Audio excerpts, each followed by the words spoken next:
Howdy folks, Keywii here, and welcome back to Steins Gate, a safe space in which to be awesome, where this music is so delightful it makes me want to sound like I'm announcing the prizes on a game show. That's why I did that voice last episode. Anyway, I accidentally hit a few buttons, so backlog. I've been wanting to buy an air conditioner for the lab, but there's no money for that. We're currently accepting donations. Upon entering the development room, I pick up the lab coat that's lazily draped on the chair and put it on. I always wear a lab coat in the development room for practical reasons, as well as symbolic ones. Daru, however, refuses to wear his.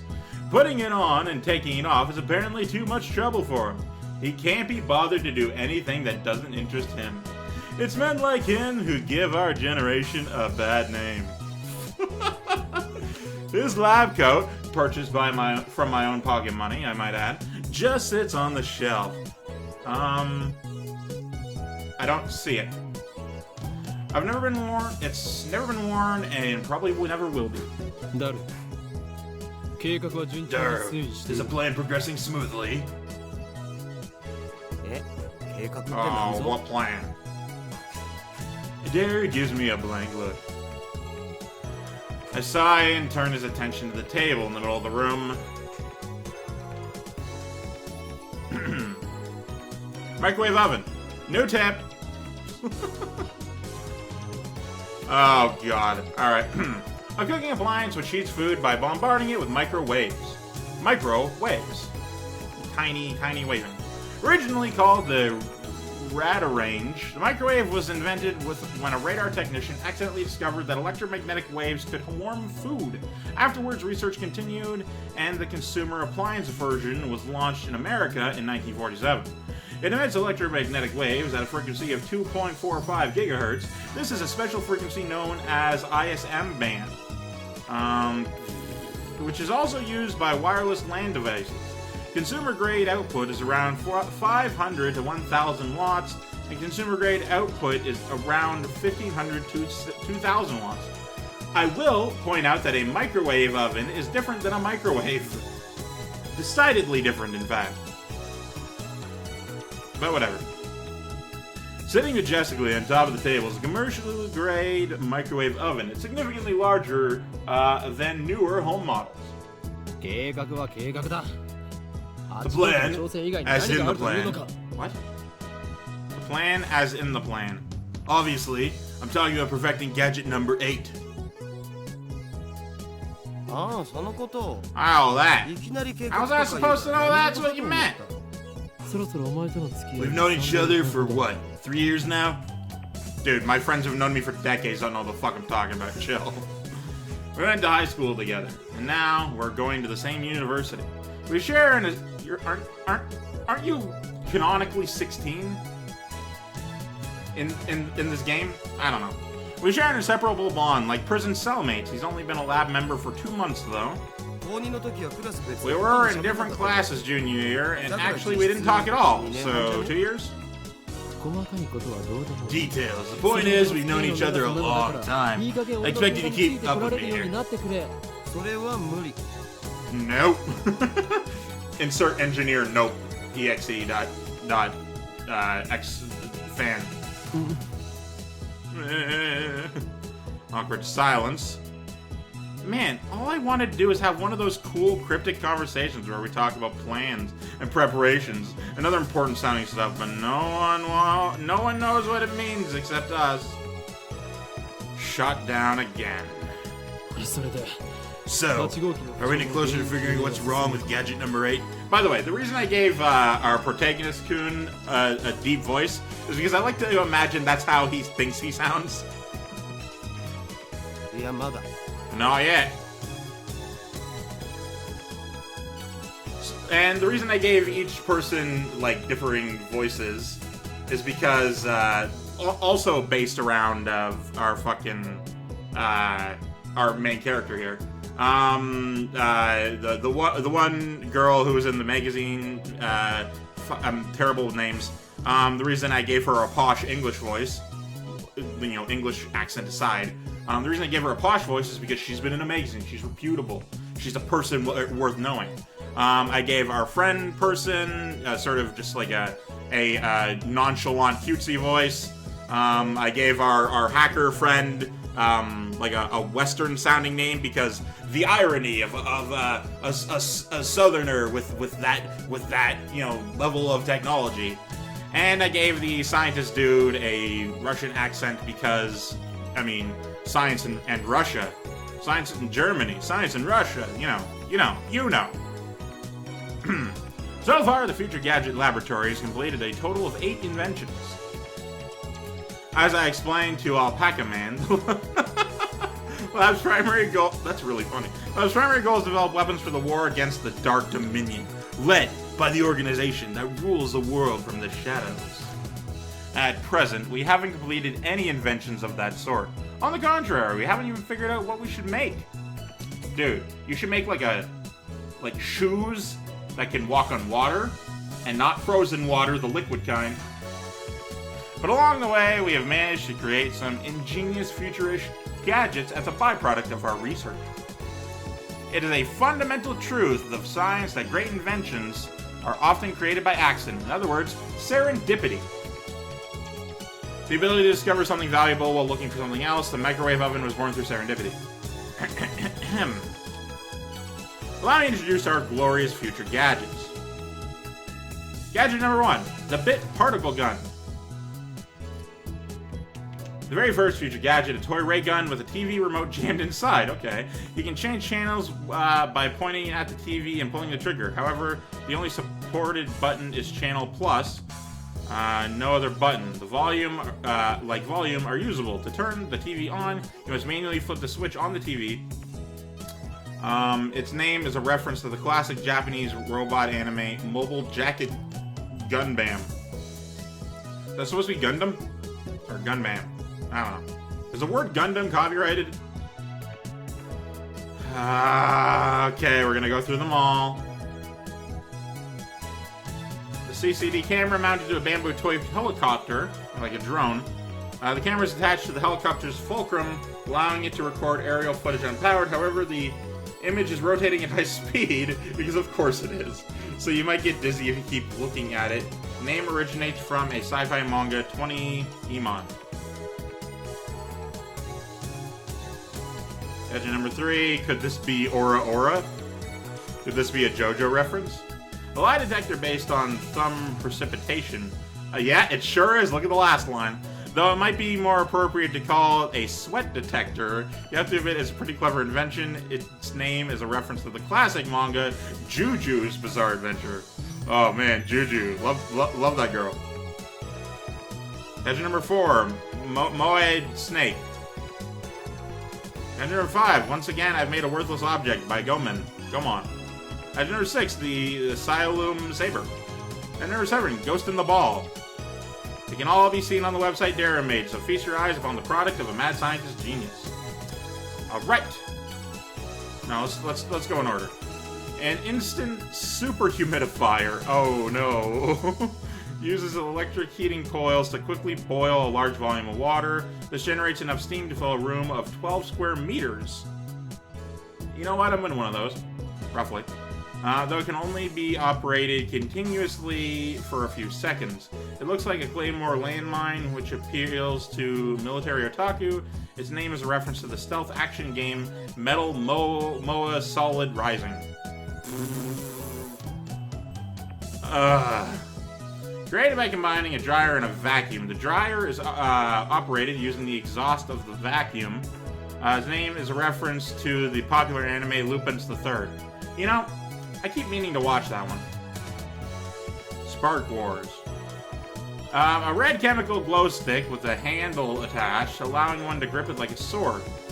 Made possible not just with Future Gadgets Laboratory hardware, but also with chemical knowledge. Inspired by Spark Wars, a series of epic sci-fi movies. Not getting into that one. If you know me, you know I don't like Star Wars. A gadget created by arranging 12 6-inch CRT monitors in a sphere. A small CMOS cameras are installed in the gaps between the monitors, each connected to the monitor on the opposite side of the sphere. This attempt at practical optical camouflage is the greatest masterpiece among the completed future gadgets, but its sheer size makes it difficult to store. His name is derived from the sci-fi manga Ghosts in the Husk, which has an anime adaptation. I hear the original anime adaptation is good, the movie was not, is what I hear. Anyway, our current problem is future gadget number 8, the Phone Wave, name subject to change. Phone Wave is a pretty weak name, so I've added new subject to change to the end until we come up with something better. For the record, it was Mayuri's idea, not mine. So, was it in something else, or was it in this game, because it's been a long week for me, where they were talking, where there was just a tangent about how things have a work in progress title slapped to them, and then that becomes the name. Because I think it's in this game. That would certainly fit thematically. But whatever. Alright, when a future gadget is completed, the three of us discuss what to name it. I've heard names based on mythology or names with hidden meaning that need extra explanation to understand. Of course you would. Daru thinks my naming style is too ridiculous. He just doesn't have a passion for words like I do. Mayuri can't be bothered to remember difficult names. She says they don't fit in her head. Yep, it's all covered. And so our opinion on gadget names are always split. But I digress. The Phone Wave, name subject to change, is in short a remote-controlled microwave. Oh, they have those today. You put food in the microwave before you leave, then on your way back, call the attached cell phone to start the heating process. Voila! Hot food ready for your arrival. Before you leave. What? It would thaw by then. I'm definitely not putting like a pizza pocket into the fucking oven, or into the microwave rather, leaving and then coming back to. It'd be thawed. It would suck. I guess I wouldn't have to leave for that long. I don't know. It's not that inconvenient. I don't like this is a real thing, and I don't know why people require this sort of shit. Spend your money on other more interesting and more relevant crap. So it's basically a piece of junk. Okay. A few days ago, however, we discovered that the Phone Wave, name subject to change, has a second unintended that our brave, or possibly just ditzy, Mayuri had made it her daily routine to heat some frozen fried chicken by remote control. Long story short, she was defrosting her beloved juicy chicken number 1, as usual when the unexpected happened. The chicken came out more frozen than when she put it in. The microwave refroze the chicken. Alright. Since then, Daru and I have been searching for the cause. Tried copying what Mayushi did, but we just can't reproduce the freezing phenomenon. And when we tried to freeze a banana, it turned out really weird. I just don't get it. You know, I've never actually put a banana into the freezer. I wonder what would happen. Like, I mean, obviously it would just freeze and it'd still be edible, but like, how difficult would it be to eat? What would it taste like? Now, looking completely fed up with the heat. Oh, good. It's fucking humid in here. Starts fanning himself with a shirt. That was the lack of volume for me turning my head. That was me looking at the thermometer to my right. Right here. I'm looking at it right now. You can hear the difference in my voice. I presume. I know what he means by really weird. Let's see if we can't make it happen again. That's real science.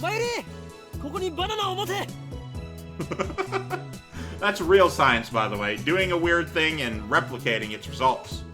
If you can't replicate it, it was a freak accident. Mary, bring forth the bananas. Before you die. Are you gonna turn them into gel bananas again? That's been bugging me, Mayushi. Can you stop calling them gel bananas? But gel bananas are gel bananas. My fucking least favorite type of sentence in any language I ever read. Dismissing it just because it's a thing. You can't just call it itself and be like, yep, that explains everything. It fucking doesn't, and I hate when people do this, because they do it in real life too. Obviously not the same way as an anime, but you know what I mean. Take the bananas from Mayuri, passive-aggressively, and stick the whole fucking bushel into the Phone Wave. Name subject to change. Why do you have to use the whole bunch? It's a waste of food. Your stinginess could cost us the battle with the organization. Also, it's bananas. You can get one for like 89 cents. Sometimes not even. That's fine with me. Mayushi always buys the bananas. Now Mayushi can't eat a single one. Sarcasm. Next time, we'll only do one banana. But I already put the whole bunch in, so I ignore her hunger complaints. Hungry complaints. Also, I'm fairly certain that's an economic complaint. But dude, there's differences. The phone wave, name subject to change, is simple to use. It's a microwave with a phone taped on it. Or taped on. The number is already in my address book. I just need to call the phone wave. Now, where did I put my phone? I checked my pants and coat pockets. Now, where did I put my phone? Check my pants and coat pockets.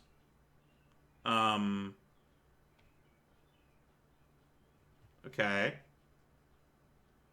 Let's press the phone triggers button and call the cell phone. And make a call to phone wave, name subject to change. It allows to confirm the controller settings from config of the system menu. Alright, now we're getting to actual gameplay here. Config. Controls. I don't know what the controls are. Tips menu.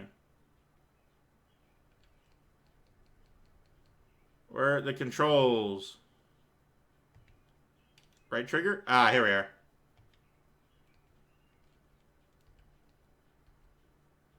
I don't know what I'm doing. Okay. Button to call the cell phone. Alright. So I call the cell phone. Open address book. Call. Okay, so, alright. I'm connected. This is the phone wave, name subject to change. Voice of Mayushi guidance. The system dare program to operate the phone wave. Nice. Do you hear Mayushi's voice? Be quiet. I'm trying to listen.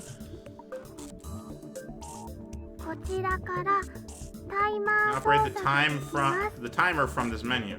After pushing the pound symbol, or the number key, or the hashtag, it really depends on your generation. Please enter the heating time in seconds. For example, press 060 for 1 minute, number 60. For 2 minutes, press 120, and so on. Entering the command properly will cause the phone wave to function like a normal microwave. Instead, we're going to deliberately mess up and enter 120 number. 120 number. That should do it. This method was originally a simple mistake on Mayuri's part, but it somehow starts the freezing process. Phone wave, name subject to change, comes alive. Turntable begins to rotate. Then it's a normal microwave, not a microwave. That's turntable, right? It's even spinning backwards. How would you know that? It reverses every time you use a microwave. At least the one I use, it doesn't go the same way every single time. It reverses. Backwards? I never noticed that. Hun's rule. Implications, if we look at the quantum... Okay, hang on. The rule governing the placement of an atom's electrons, orbitals of the same energy, are each filled with one electron of the same spin before any are filled with a second, also known as Hun's rule of maximum multiplicity. I didn't register any of that. None of that's in my brain. There might be serious implications, so we look at quantum critical behavior driven by Hun's rule.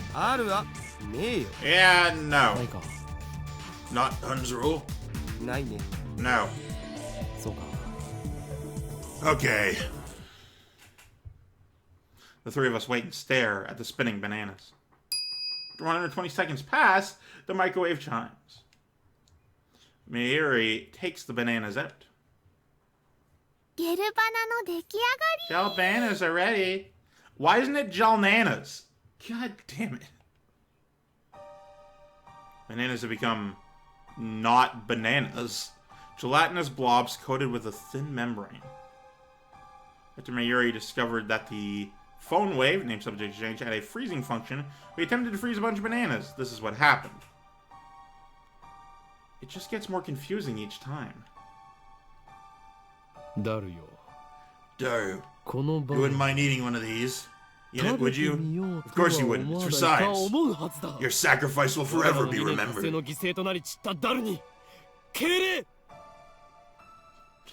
But that'll have to be for this one. Thank you so much for watching. I, of course, am Keywii. I'm great too, and you have yourself a delightful day. Sorry I wasted the first 10 minutes.